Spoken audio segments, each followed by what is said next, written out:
and welcome to this episode of the Community Policy Forum podcast. Community Policy Forum is an independent think tank seeking to promote evidence-based and community-centered approaches to policy making on the issues facing Muslim communities in the UK. I am Samiha Rafiq, one of the researchers at CPF, and I'm super excited to be hosting this podcast in honor of World Mental Health Day that just passed us, and I have two amazing guests that are going to be discussing mental health in Muslim communities. So I have here with me Ali Asad Jeffrey, who's a trainee counsellor and founder of Strong Support, a peer support organisation that supports Muslims struggling with sexual or gender identity. He is based in Manchester and he is married with a son. I also have Maria Mahmood, who joined Muslim Youth Helpline as its director in 2020. Previously, Maria has worked in strategic communications, managing a government relations project spanning India, Pakistan, and Afghanistan. Maria is knowledgeable and skilled strategic communication professional with substantial experience within the international development industry, serving government, non-governmental organizations, and non-profit organizations. Maria is also club secretary for an East Berkshire Football League football team in her spare time, and she is keen to encourage sports diplomacy amongst 16 to 24-year-olds from BME backgrounds in her local town. So I'm really pleased to welcome you both to this podcast, and I hope it's going to be an interesting discussion for our listeners. Hi both. Assalamualaikum. So I'm going to launch straight in, if that's okay. And I just want to start by asking the both of you, but I'll start with Maria. What understandings of mental health do Muslim communities in the UK have? Thank you, Samiha. This is I'd say a very difficult question to answer because it's across generations, and not just what generations have faced, but also what level of understanding each generation has. A lot of the younger generations are at an advantage because they're learning about mental health and well-being at school. They're understanding mental health and it's part of their vocabulary, and so they're a lot more comfortable about discussing mental health. The older generations, depends on the language that they're speaking and the understanding of mental health from that within that language. We were talking to some young people yesterday in an insight group, and one of the hardest discussions was translating their understanding of mental health to their parents, and their parents trying to grappling the idea of mental health and that support that they may provide them. And so a lot of young people, instead of using the terminology that they're used to, they would instead describe the symptoms, because they thought that would be a lot more easier to grapple with the older generations. So they would break down depression by the symptoms that they were having. And so that kind of gives you an idea of like the understanding. One is based on the terminologies, one is based on how the communities and society are discussing mental health, whereas another one is based on experience. And I see that changing, but also it depends on what lens you're looking at and describing mental health. So for instance, in Islam, for a lot of Muslims, or a lot of young Muslims, the idea of like religious guilt is a big thing. And when we talk about mental health within the Muslim community, it's very different. They use very different terminology when we look at young people from outside the Muslim community and how they talk about mental health. On the helpline, we get the same types of mental health concerns coming through. So if you compare the mental health concerns that come up for Childline or Granados, we will get all of those on the helpline, but then we'll get a few others that just kind of distinguish because of the types of young people that we're talking to, and their primary concerns. So the idea of forgiveness and religious guilt would come up as well. So I guess the understanding is very unique because of the faith and cultural backgrounds of the young people that we talk to and we engage with. But the understanding also is, the foundational understanding is very different depending on the generation that we're speaking to. Thank you, Maria. Ali, I wanted to ask whether you, from your work and your background, you have a similar response to Maria's as well.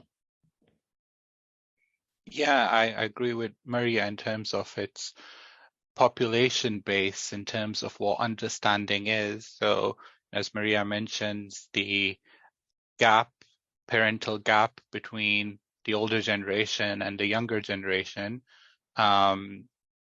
So one of the studies which has looked at this is done by a Muslim group called Better Community Business Network, and they have an initiative called Muslim Mind Collaborative. And what they did was they wanted to see what the state of mental health was for Muslims, and this was done in April 2019. And they saw over 700 participants from the ages of 18 till 30. And what they asked them was, when we talk about understanding, I think what at least I'm understanding is what are maybe some of the barriers which are coming in to accessing mental health, and how there isn't an understanding, there's a barrier in place. So there's some statistics here which say 1 in 5 people felt judged or dismissed as a Muslim by structured formal counseling. So the counseling which was there wasn't faith-based, it wasn't faith-related. So 44% felt that faith-related issues weren't dealt with mainstream counseling. 84% of respondents said that Islam plays a big part of their identity, and they would like it to inform the counseling they would receive. Now, this is for people who are already in the mindset of, oh, we need to have counseling, we need to have some type of support. On the other hand, you see that a lot of the people are not even accessing counseling, as there's a lack of understanding of what counseling is, and what is Islamic counseling even an option, or are these services even there? So for example, with strong support, what we have is, we did a survey last year of how people were accessing what they were looking when they were looking for support. And a lot of them, the vast majority of them, said they prefer online groups and they prefer self-study, and then that they're not quite ready to take that jump to counseling and therapy, because it's still something which they're understanding. Maybe there's issues like we just talked about in terms of approaches being faith sensitive. So I think there's understanding within what's available, and then if what's available is faith centric. Okay, thank you so much for that. It's really interesting you mentioned the idea of faith and how important it is for individuals when they are pursuing help for their mental health. And you also mentioned the idea that there are, individuals who are not even aware of the possibilities of counseling. And I think that dichotomy is really interesting. I wanted to ask you, Ali, just based on that, is that separation of understanding, would you see that more of older individuals? Are they more reluctant to seek help? Are they less likely to be open to the idea that they might have a mental health disorder? Or do you think that it's young people who also feel that way? Because I suppose you'd assume that it was older people who'd feel that way. But do you see anything different, or do you find there is differences? I think there's definitely a generational gap in terms of why do you need to speak to someone? Why do you need the support? You can tell us, we're your friends, we're your family. And, kind of there's that, well, why do you need that space? And there is like a misunderstanding of the need. And sometimes, we have people saying, well, you need to pray more often, you need to do more dua, for example, and they're kind of associating it with, spirituality, for example. In the survey which I've just mentioned, 60% said they would not tell their parents if they had a mental health struggle. So there is a huge gap between, for the younger generation, in what they're experiencing in terms of the issues and whether those issues would be understood by the older generation. But I would also say the older generation are not completely against the counseling, or they're against the type. And I think there has been a secularization of how we see counseling, or how we see it integrated with Islam, or that approach, because psychotherapy is still quite new, if you like, as a field, and we are in that stage where we're trying to get mental health support, whether it's therapy, whether it's support groups, whether it's a helpline, and how that interfaces with our deen, our understanding of life and self. And I think those things are still very much merging. They're new for the Muslim population at the moment. And there is that divide between ages and their understanding of how to problem solve or how to deal with issues. Thank you, Ali. I think, Maria, you also mentioned there was this difference in age in terms of the understanding. I was wondering if you could just elaborate a little bit more on that. Of course, Miha. Yeah, just also going back to Ali's point about the reluctance to get support, or the accessing of support. For the older generation, the reluctance may be because of the lack of understanding initially. So then identifying what's going on, and then understanding that the next step would be to get support. Whereas for the younger generation, they may be quicker to understand and identify what's going on, but the reluctance may come from the stigmatization of the mental health. So if we're looking at access rates, beyond the fact that, getting appropriate access for young Muslims, or Muslims in general, is very, very difficult anyway. Finding appropriate support is very difficult. Beyond that, accessing varies across generations. One is because one group cannot identify what the support that they may need and what the next steps are. And the other is they may have already identified it, but then the next step of accessing it, or the fear of accessing support, is there. So we've got two very different approaches, and both struggles to get that access and support. Sorry, Samiha, can you repeat your question? I think that's okay. I think you mentioned that there was also this difference in age and sort of this generational difference between how younger or older British Muslims would view mental health, and you mentioned it, so I was wondering if you could just maybe elaborate based on your experiences from running a youth mental health helpline. One of the biggest problems is that something doesn't always necessarily, you don't start off with a mental health concern. Some life problem or situation can materialize into something, and it's understanding how something can then become a mental health concern. So studying for exams, you can have very small amounts of stress, but then when it becomes out of control and it's taking over your life, then it becomes a mental health concern. So what we find is that a lot of young people find it difficult to, not young people, but their parents find it difficult to identify what struggles young people are going through, because it's not the struggles that they went through. So they're almost like, well, we had it harder than you. How are you not managing this stress? Like, you've got it so easy. And so that understanding is very, very difficult, because they can't understand why a young person is making a big deal out of something that's going on in their lives. You know, they think that their struggles aren't as bad as what they had it, but we need to understand that their struggles are very, very unique and very different to each generation. And so by not understanding it or minimizing their struggles, they're not appropriately supporting the young person. And so that's when the issue becomes out of control and then leads to a mental health concern.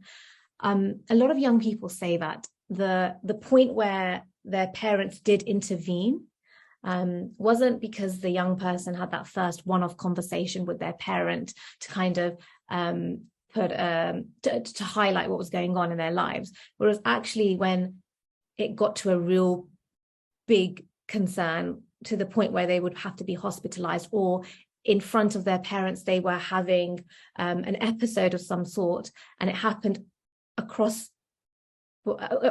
several times, did it like become an issue. So initially the parent may not have identified it as a concern, but when you start to have that conversation several times and it's quite evident what's going on, that they then realize that we need to maybe support the young person, the young child. There is a generational difference, and I mentioned the idea of struggle and having different struggles, and maybe not necessarily understanding each other's struggles. So the idea is that once you understand that someone's going through a struggle, you're able to support them. But if you minimize their struggle or don't add value to their struggle, number one, you don't identify that as a struggle, and therefore you probably won't appropriately support that young person. And sometimes what it is that you're trying to explain that you're going through something, and the initial conversation with your parents may be one of a very daunting conversation. We always say to young people, it's great that you can have an open conversation with your parents, but if you're not in that position, we always prepare young people with a few things. Like, for instance, expect there to be silence. Don't be put off by their silence, and expect them to want to continue that conversation later on, because they may have lots of questions and it may not go well. And so the understanding is very different. You need to maybe prepare yourself, and as fortunate as it sounds, prepare yourself for a lot of questions, but also a lot of silence to try to understand what is going on and comprehend it. And they may come back to you with a few points, and they may not respond to you with what you expected them to respond to, because their understanding is very different. So maybe prepare or expect what you think their understanding may be, and come up with solutions to what they may suggest. And I remember I recently in the beginning mentioned, I think you should pray more. So prepare for maybe a response like that, and be able to respond appropriately to such situations, because the understanding is very unique and very different. Our struggles are very different, and so our responses to their struggles are also very, very different. Okay, thank you so much for that. Sort of moving on from understandings to a sort of a more real perspective, I wanted to ask Ali, actually, what are some of the most common mental health disorders amongst Muslims in the UK? Because generally speaking, mixed anxiety and depression disorders are the most common, within like the UK public, but within Muslim communities, what would you say are some of the most common mental health disorders? So I'm going to quote the same survey. It's a really, really good survey done over 700 respondents. It's called Hidden Survivors: Uncovering the Mental Health Struggle of British Muslims. It's available. You put it in Google, you can find a PDF on BCBN.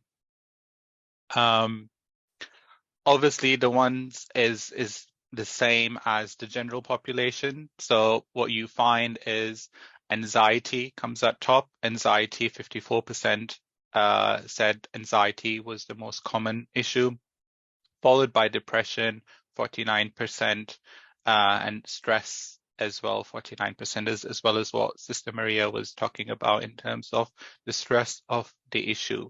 I really dislike the word mental health disorder. We have this type of label, if you like, that medicalized profession will give you and then say, oh, this is your label and this is it. And we create the labels of what a mental health issue is, you know. So, for example, one of the most common reasons to enter therapy or counseling is family issues or maybe a marriage breakdown, right? But that's not a mental health disorder, is it? So it's about viewing things from a broader type of issue. So, for example, in the survey, it showed that more than 2/3 of participants experienced bullying at some age when they were at school. We also see that there is a lot of abuse, and there's different type of abuse, and more often than not, that abuse is by a family member, and that's very, very common. You know, I work with, so yes, the statistic here says almost half said a member of their family had been a victim of abuse. And in all types of abuse, the perpetrator was an immediate family member. And my work in strong support, I can tell you the same. So we take people who've had sexual abuse, usually child sexual abuse when they've been younger. And that has been by someone who's very close or within the family unit. And, you know, there's this type of issues. We did another survey of mental health in Manchester, and what we found was domestic abuse was at top in Muslim communities. So if we look at it in terms of what are the type of issues, if you like, that we assess or we get that our communities are kind of going through, and whether we have the appropriate faith-centered approaches to dealing with these common issues in the community. So what we do is we measure the primary concerns coming into the helpline, and we always have like the top 3 for the month, just to make sure that we're well resourced to support young people. But overall, the top 2 tend to be a mental health concern. So they tend to call in because of stress, and they're primarily talking about stress, or they call in because of anxiety, but then they also have a secondary concern. And we always have, as a top 3, family and relationships always comes up high. Another one for young Muslims is religious guilt. Another one is addictions, and that could be behavioral or substance. Abuse is a big one on our helpline. But family and relationship is a very, very wide one, and it encompasses so many things. And that is usually something that triggers a lot of other concerns on the helpline. And sometimes we get young people that are very lonely, and loneliness is a big thing. And I think we almost underestimate it. And it was highlighted so much during COVID, and it's as if somewhat like everyone had just suddenly thought of it as like this big concern. But actually, for a lot of young people, it's struggling. It's managing all of these different types of relationships, all these expectations, managing so much, but also being so lonely when you're trying to, in your mind, when you're trying to fit in, or when you're trying to grapple with all of these things that are going on. You don't want to talk about it out loud, so you tend to regress, and then you tend to become quite lonely about the struggles that you're going through. And a lot of young people mention a lot of times that they don't want to burden what they're going through with their friends or with their family members. And so they tend to not want to discuss it, but then they use resources like helplines to really talk out loud about their struggles. And that happens across the board. Suicide and suicidal ideology comes up a lot on the helpline, and we saw a huge rise in such calls during lockdown, and then that rise just continued. So a lot of people talking about suicide, talking about self-harm, and being very honest about these conversations. And I guess that honesty comes out because it's an anonymous helpline. They almost feel like they can say whatever, and they feel very safe and secure in that space. And that also, those types of calls also go up and down depending on the type of year, what's going on in the year, what's happened. And then with a lot of young people during exam season, we get a lot of calls around stress and anxiety during exam results days, things like that. So we also have a map of the year of a student and really try to identify what type of support they may need at particular times of the year as well. Okay. I think between us three, we have unpacked so many situations within Muslim communities, young and old, and and the sort of mental health state of our communities, and I just wanted to ask about the cultural taboos that might compound these things further. So Mari, you mentioned how young people are feeling kind of anxious to share, anxious to open up, and hence they have this loneliness. And what are some of the cultural taboos that we have in Muslim communities in the UK regarding mental health? One of the taboos is that it's always linked to religiosity. And so if you are religious, or if you have a high level of religiosity, then you cannot have a mental health concern. And when you have that dichotomy in your mind, what happens is you're too scared to talk about it because you think, oh, maybe my iman is weak, or maybe Allah only gives us those tests that we can bear, so maybe this is my test, so maybe I should just endure it and not seek support. The other is the idea that I might not be taken seriously if I talk about it, because we've never had those conversations before in the household. So if I bring it up now, how do I bring it up? What type of terminology do I use? How do I express myself and ensure that I've been taken seriously? And sometimes what happens is, because there's not a lot of conversations around it, you are not equipped to discuss it. And so it almost becomes the topic that you don't talk about.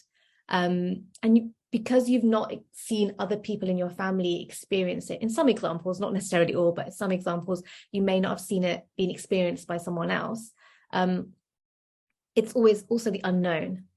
So how do I bring this up? Is it just me that's going through this? How do I identify what I'm going through, and how do I then explain it?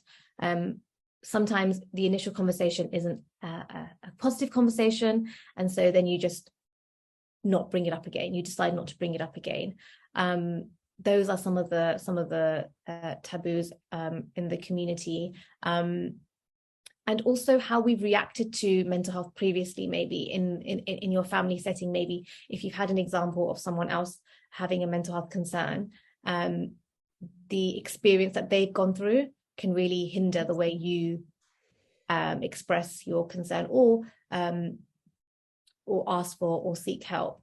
Another is that it's beyond, I would say sometimes also, not just within the Muslim community, but as a society, we've only just started to really take it seriously and really have hard-hitting conversations about it. So generally, there aren't a lot of support services around that will appropriately support young Muslims or even diagnose young Muslims properly. And so because of that, sometimes, and because of long waiting lists, that is also not a good indicator of, someone taking you seriously or taking what you're going through seriously. Because yes, there are so many support services available, but you go to a therapist and you're sitting there and you're explaining what you're going through, and their reaction is being shocked, like, oh my God, I can't believe you. That's not what you expect from your therapist. You expect that you're there and you're able to open up and talk candidly about what you're going through. We have a lot of young people who have been on a waiting list and gained access, but then realize that that support service isn't appropriate for them, and so then they don't ever continue that support service. And that is a very sad state to be in, to be in a situation where you are reassuring your therapist and your therapist isn't reassuring you isn't the best support or solution. So there is stigma at a community level, but beyond that, there is stigma at the support service level as well. Perfect. Thank you so much for your take on that.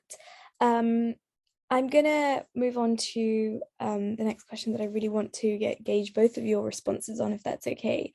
And it's, we have, I think, Mary, you slightly mentioned as well, the idea of stigma at a sort of support level, but in terms of the structural disadvantages that Muslims face in seeking support for their, mental health concerns. So Ali, as someone that's running an organization focused on Muslims, what kind of structural disadvantages do you think there are,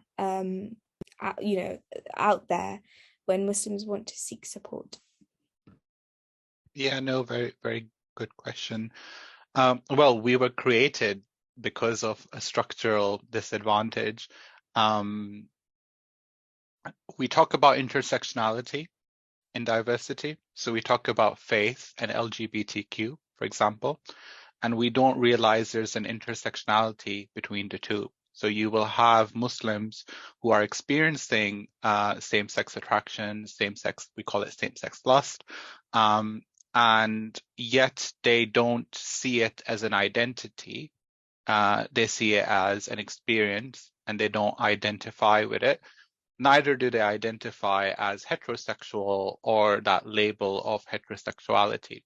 So I think sexual identity, coming with the taboo topics, which we were just discussing, is definitely a taboo topic, or even gender identity in terms of, we have the transgender movement, which is basically showing these people are struggling with their gender identity, and we can't just completely ignore that and then say, you need to conform in this way. We need to listen. We need to have empathy. We need to see how we can help these individuals. Now, we did our survey for the barriers that was facing our population.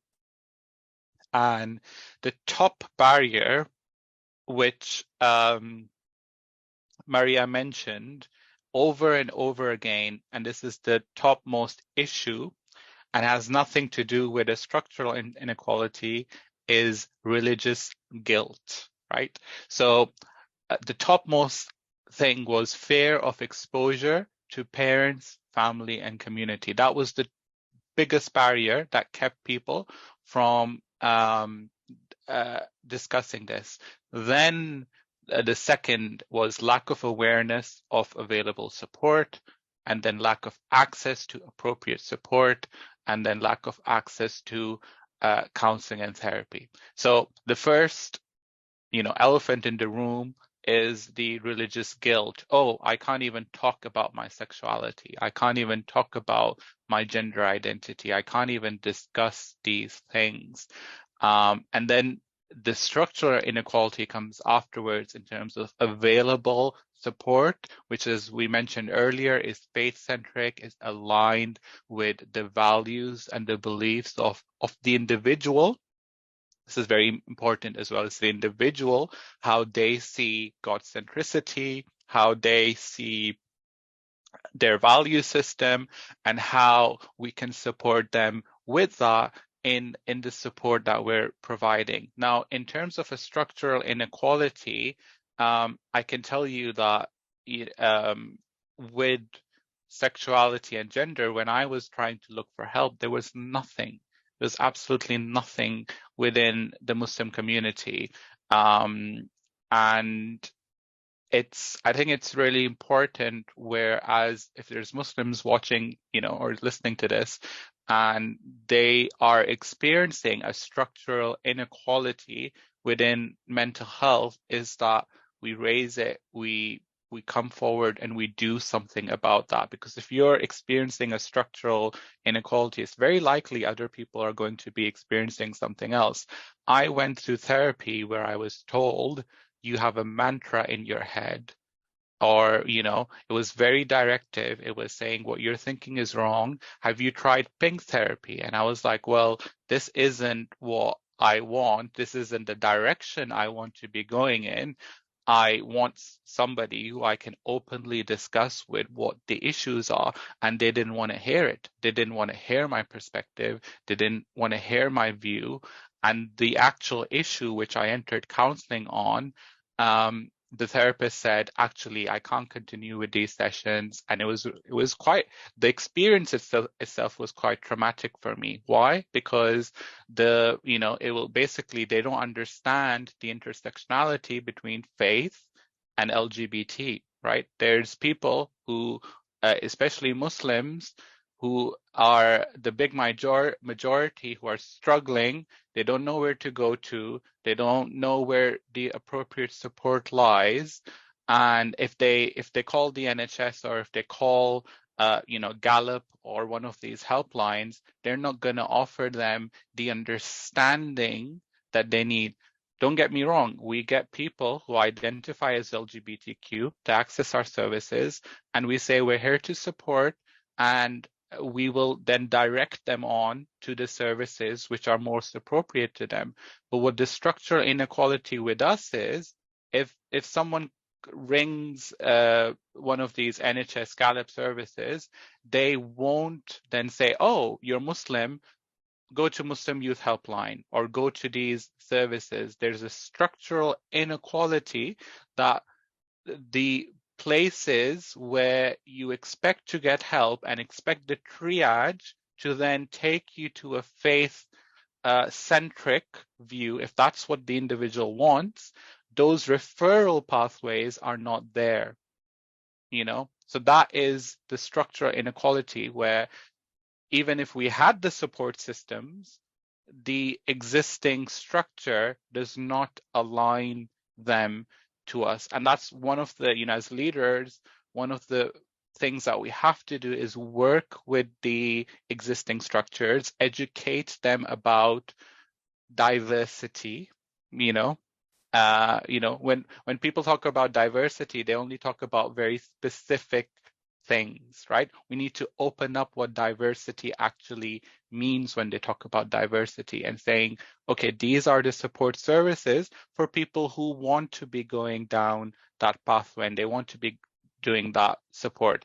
So it's about having, an approach where you look at the data, you look at survey, you get the data, you see what the structural inequalities are. I work with sexuality and gender, and I can't tell you how many times I've heard, Ali, you're the first person in my life I'm talking to you about this issue, right? Because there's zero support services in this from a faith perspective.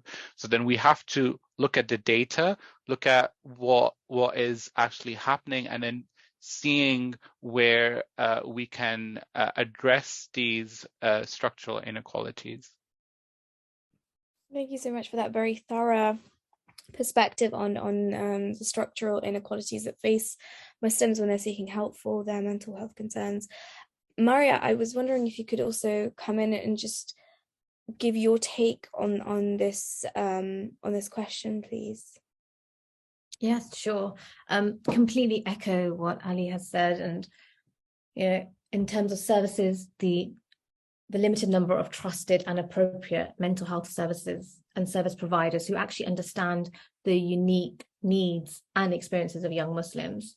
And often the Western model of what makes up a mental health concern, it doesn't consider the holistic story of the lives of young Muslims, which is then a scary point because it leads to non-diagnosis or misdiagnosis, or not being taken seriously.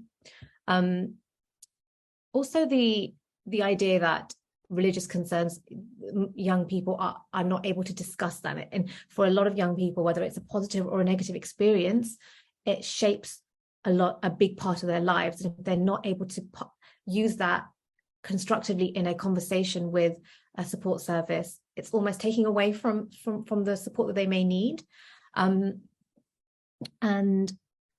other things are not being misunderstood by even your GP and people that you look to get that support. A lot of young people also want that immediate support, and sometimes it's not available, or there are limited number of support services that give immediate support to them, and that is also quite worrying. A lot of support services also don't provide the anonymity that young people may require, and so that is also a very scary thought for young people, especially if it's the first time they're discussing something. As Ali mentioned, they're in their most vulnerable state, and they need a safe space, and there are lack of safe spaces for them to get that support. I think beyond structural disadvantages, I think for young people, measures of success have changed. Responsibilities for young people have changed. There's more pressure to live a particular lifestyle these days, and then they don't have those healthy outlets sometimes to express that. And so with so many things changing and a lot of pressures from families and the outside world, and then not having that same level of support services available to channel those things, it's a very scary time to be a young person when you don't have appropriate support available.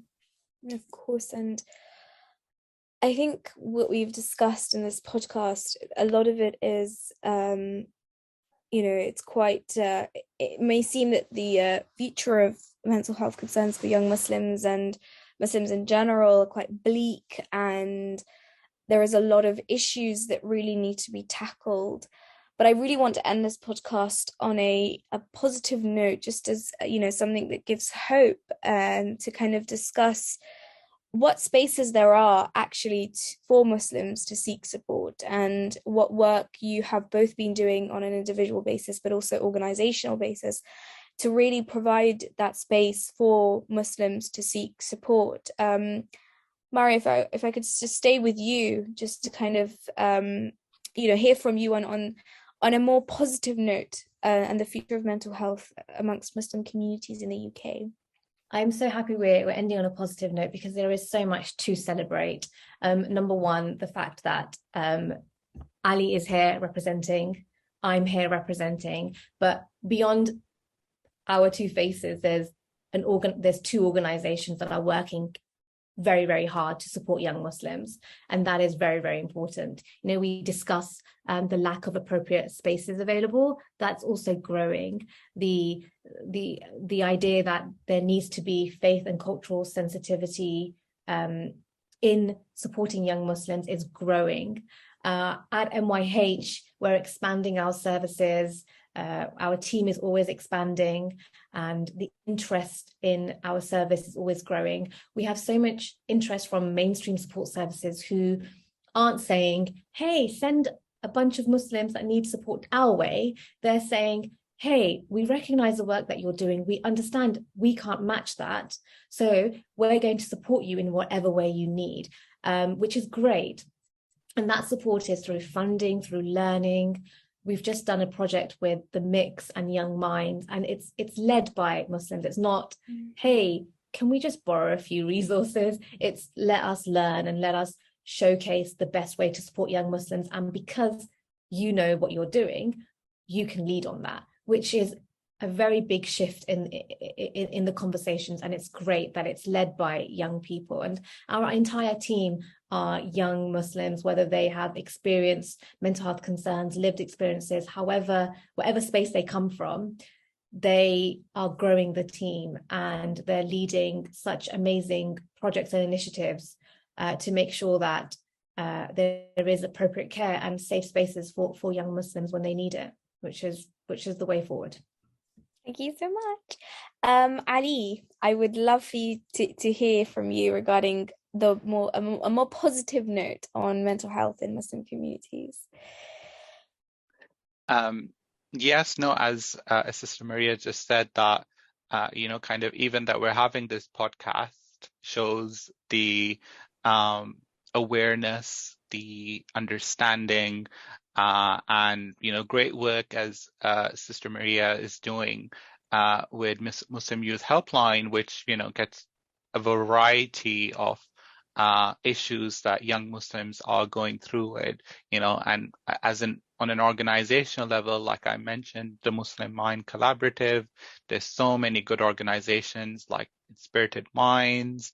There is, I did a placement with Mindworks in UK. They're great. I think Sister mentioned Young Minds, for example, they're part of it as well. And I think it's about seeing things collectively, as a Muslim Ummah, seeing things, what we can be sharing our resources and learning from each other and doing together. In terms of the positivities, when I started, for example, Strong Support, I thought, okay, I'm just going to be helping Muslims struggling, right? And what I found was there were so many other pockets that we didn't think of. So parents who have children who are struggling with these issues and they've got nobody to turn to. So we have a parent circle. Women were completely, female same-sex attraction, never talked about, where do they get support? What does that look like? So we now have a women's circle in where we're doing that. Spouses, for example, who are going through this issue, and it's the more we're understanding, the more we're assessing the needs of what the community actually needs. We're growing that.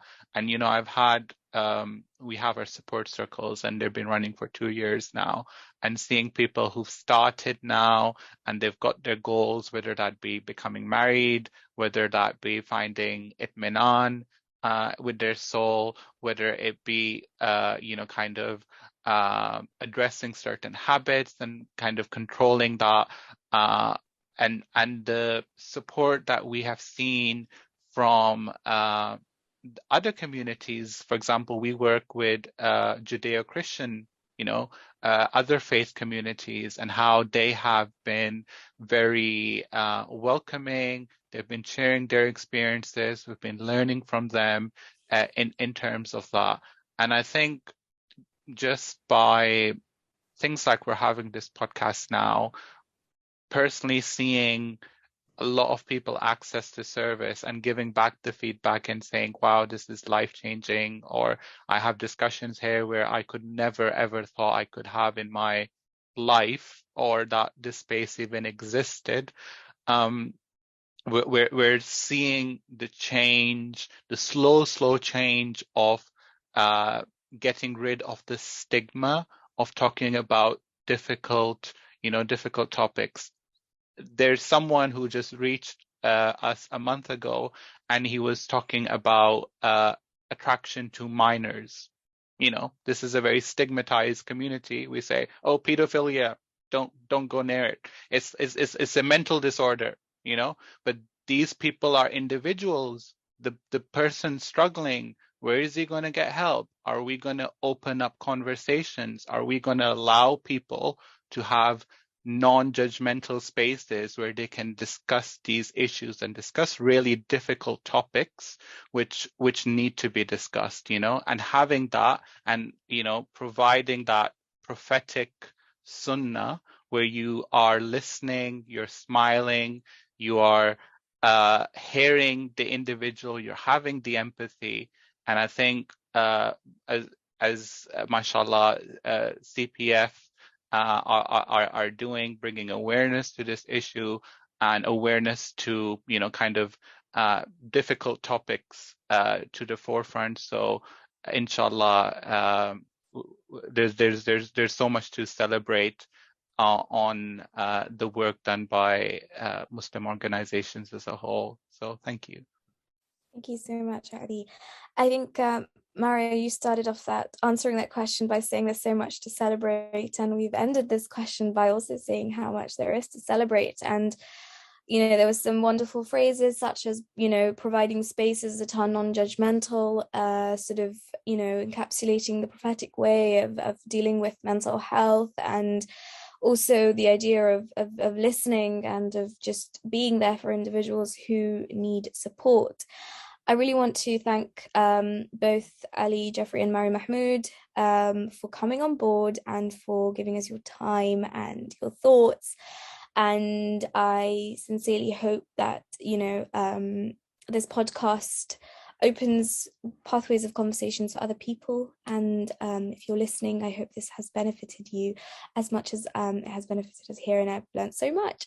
So yeah, thank you both. And please do share this podcast with your friends and family, and keep watching this space keep listening to this space for more of our podcasts. Thank you so much.